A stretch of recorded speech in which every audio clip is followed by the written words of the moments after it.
My nephew said I was hot for my age. I showed him how hot the dinner party was in full swing at my sister's house. Silverware clinked against porcelain plates. Conversation bubbled around the dining room table, and the aroma of roasted chicken filled the air. I was enjoying myself, catching up with family I hadn't seen in months. That's when my nephew Mark, who had just turned 23, decided to grace me with his observation. "You know, Aunt Sarah," he said, his voice carrying across the table, "for a woman your age, you're actually pretty hot." The table fell silent. All eyes turned toward me. I could feel my cheeks flush as Mark's girlfriend giggled nervously beside him. My sister Carol shot her son a look that could curdle milk, but Mark seemed oblivious, taking a sip of his beer as if he'd just paid me the highest compliment. "I'm 57 years old. I've raised 2 children, survived a divorce, and built a successful career as an elementary school principal. I've lived a full life, and I've never been one to get overly sensitive about my age. But something about Mark's comment, specifically the 4-year age qualifier, stung more than I expected. "Thank you, Mark," I managed to say, forcing a smile. "I think." The conversation quickly moved on, but the comment lingered in my mind like a stubborn fog. Later that evening, as I drove home, I found myself touching the crow's feet around my eyes in the rearview mirror at a red light. When had I started caring about things like this? The next morning, I woke up still thinking about it. As I went through my morning routine, making coffee, feeding my cat Winston, checking emails, I kept replaying the moment. It wasn't just the comment itself, but the casual way it was delivered, as if my attractiveness was somehow surprising given my age. By Tuesday, I was still stewing over it. During my lunch break at school, I found myself scrolling through before and after photos of women who had undergone dramatic transformations. Not plastic surgery, that wasn't my style, but fitness transformations. Women who had taken up running or weightlifting or rock climbing in their 50s and 60s. That evening, I mentioned the comment to my best friend Linda during our weekly phone call. "Oh, honey, don't let that get to you," she said. "Mark's always had foot-and-mouth disease. Remember when he told Carol her gray roots were showing at Christmas dinner?" "I know, but this feels different," I admitted, pacing around my living room. "It's not just what he said, but how he said it. Like being attractive at 57 is some kind of anomaly." "Are you going to let one comment from a 23-year-old who still thinks avocado toast is a culinary innovation get to you?" Linda asked. "No," I said, stopping in front of the full-length mirror on my closet door. "I'm not." But I was. And as I looked at my reflection, professional slacks, sensible blouse, comfortable shoes, I realized something else. I wasn't just bothered by the comment. I was bothered by how much I had let myself go. Not physically. I was still a healthy weight and exercised moderately. But in terms of challenging myself, when was the last time I had really pushed myself out of my comfort zone? The next day, I walked into the local gym near my house. I hadn't set foot in a gym in at least 15 years, preferring my morning walks and occasional yoga videos at home. But as I looked around at the sleek equipment and the energetic bodies moving in rhythm to music I didn't recognize, I felt a surge of determination.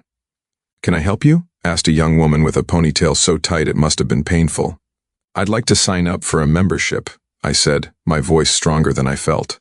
2 hours later, I walked out with a membership card, a complimentary training session scheduled for the following week, and a promise to myself that I would prove Mark right, but not in the way he thought. My first training session was with Jake, a muscular 20-something with an easy smile and endless patience. "So what are your goals?" he asked, leading me through a series of assessments. "I want to get stronger," I said. "I want to challenge myself." Jake nodded, making notes on his tablet. "Any specific areas you want to focus on?" "All of them," I replied. He looked up surprised. "Okay then, we'll start with a full-body routine 3 times a week, and we can adjust as we go."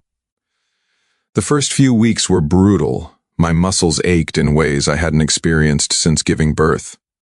I discovered muscles I didn't know existed. But something unexpected happened. I started to enjoy it.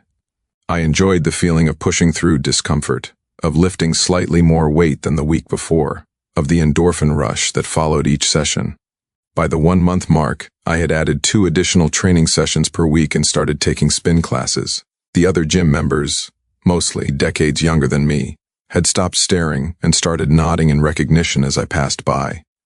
In April, 2 months after that fateful dinner, I saw Mark again at my niece's birthday party. He barely looked up from his phone when I arrived. "Hey, Aunt Sarah," he mumbled, not really looking at me. "Hello, Mark," I replied, hiding a smile.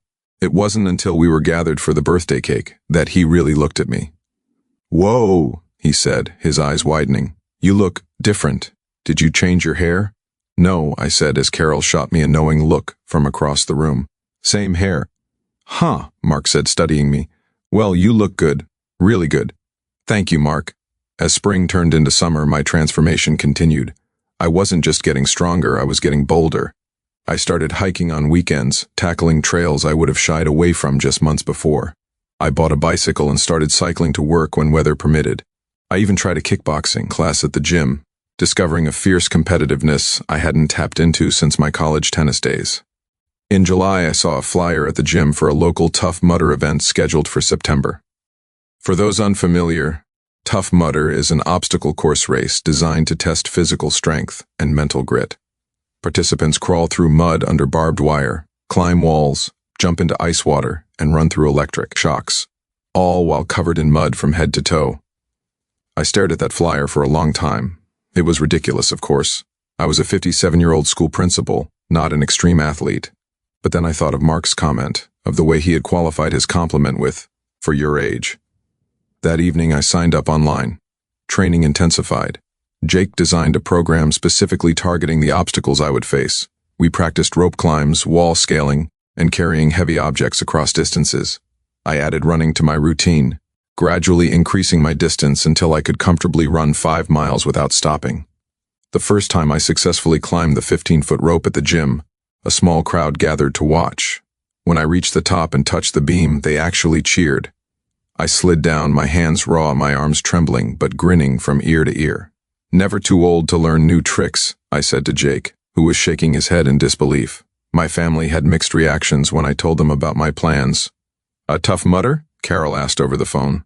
"Sarah, are you sure that's safe? What if you get hurt?" "I'll be fine," I assured her. "I'm training with professionals." My daughter, Emily, was more supportive. "That's awesome, Mom. Can I come watch?" My son, David, was less enthusiastic. "Why would you want to do that?" "You could break a hip." "Thanks for the vote of confidence, sweetie," I replied dryly. Mark, when he heard, just laughed. "No way, you're not serious." "I am," I said, meeting his gaze. "Very serious." "Okay, Grandma," he said, using the nickname he knew I hated. "I'll be there with my phone ready to call 911. September arrived with crisp mornings and the promise of autumn. The day of the event dawned bright and clear. I woke before dawn, my stomach a knot of nerves and excitement. Emily had driven in the night before to be there, and Carol and Mark were meeting us at the venue. As I pulled into the parking lot, I was struck by the scene. Hundreds of people were gathered, stretching and warming up. Most were in their 20s and 30s, muscular and confident. I caught a few curious glances as I made my way to the registration area. "First time?" asked the woman at the check-in table, looking at my birth date on my registration form. "Yes," I said. "Well, good luck," she said, handing me my race number. "You're going to need it." Emily helped me attach my number to my shirt. "You've got this, Mom," she said, hugging me tightly. Carol and Mark found us just before the start. "I can't believe you're actually doing this," Carol said, her expression a mixture of pride and concern. Mark just shook his head. "This is crazy." The starting horn blew and we were off. The first mile was mostly running, and I settled into a comfortable pace, conserving energy for what I knew would come next. The first obstacle appeared, a series of tall walls we had to climb over. I watched as younger participants scrambled up and over, then took my turn. Finding handholds and footholds, I pulled myself up and over, dropping to the other side with a thud that sent a jolt through my knees. "You okay?" asked a young man beside me. "Fine," I said, shaking out my legs. "Just fine." The next few miles passed in a blur of running and obstacles. I crawled through mud under barbed wire, my face inches from the ground. I carried a heavy sandbag around a designated course, my shoulders screaming in protest. I waded through waist-deep water, then climbed a series of slippery, muddy hills using only a rope. At mile 5, I came to the obstacle I had been dreading, Arctic enema, a dumpster filled with ice water that participants had to submerge themselves in to swim under a barrier. I stood at the edge, watching others plunge in with screams of shock. "You don't have to do this," Emily called from the sidelines, where she and Carol were following along the course. I took a deep breath and slid into the water. The cold was breathtaking, literally. For a moment, I couldn't breathe, couldn't think. But then my training kicked in, and I forced myself to move forward, swimming under the barrier and emerging on the other side, gasping but triumphant. Mark was standing there, his phone in hand, but he wasn't recording. He was just staring, his mouth slightly open. I gave him a thumbs up as I jogged past. Not bad for an old lady, huh? The final miles were the toughest. My muscles were protesting, every part of me covered in mud and sweat, but the finish line was in sight, and I dug deep, finding reserves I didn't know I had. The last obstacle was electroshock therapy, a field of hanging wires that deliver electric shocks as participants run through. I took a moment to watch others get zapped, their bodies convulsing as they stumbled forward.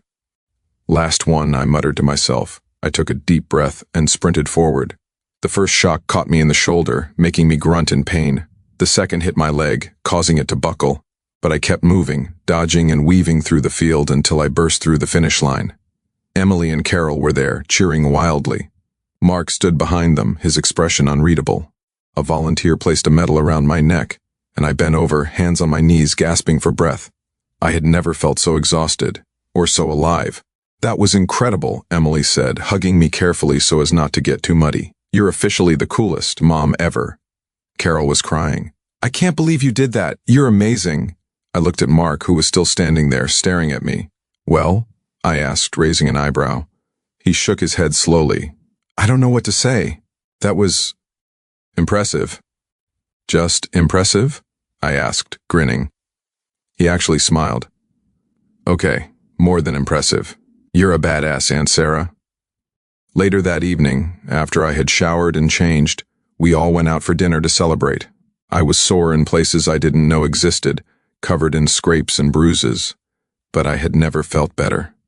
I'm sorry about what I said at dinner, Mark said suddenly, looking at me across the table. About you being hot for your age. It's okay, I said.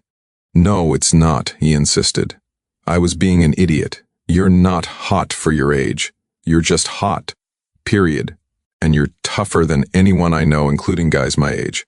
I reached across the table and squeezed his hand. Thank you, Mark. That means a lot. In the months that followed, my life continued to transform.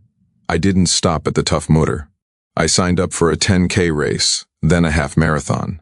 I took up rock climbing at an indoor gym, then started going on outdoor climbing trips with a group I met there. I even tried skydiving for my 58th birthday, jumping out of a plane at 13,000 feet. My relationship with Mark evolved too. He started asking me about my training, about my adventures. He even joined me for a 5K race, though he complained the entire time. I don't know how you do this, he said afterward, bent over and breathing heavily. Practice, I replied, already planning my next challenge. This summer, a year after that fateful dinner party, I'm preparing for something even bigger, a triathlon. I've been swimming, cycling, and running religiously, pushing myself harder than ever before. Mark has been surprisingly supportive, often joining me for training sessions. Last week, as we were finishing a long bike ride, he said something that made all the sweat and sore muscles worthwhile. You know, Aunt Sarah, he said, wiping sweat from his forehead. When I said you were hot for your age that night, I was thinking of you as my mom's sister, someone from their generation, but you're not. You're not defined by your age at all, you're just you, and you're pretty incredible. I smiled, thinking back to that dinner party, to the casual comment that had sparked this transformation. Mark had intended it as a backhanded compliment, but it had become something else entirely, a catalyst for rediscovering myself, for pushing past self-imposed limitations, for realizing that age really is just a number. I am pretty incredible, aren't I replied, and we both laughed. As I continue to train for the triathlon, I often think about how different my life might have been if Mark hadn't made that comment. Would I have discovered this new version of myself? Would I have pushed past my comfort zone? I don't know, but I'm grateful for the journey, for the strength I've found both physically and mentally, and for the reminder that it's never too late to become the person you want to be. So if you're out there thinking you're too old to try something new, to challenge yourself, to push past your limits, think again.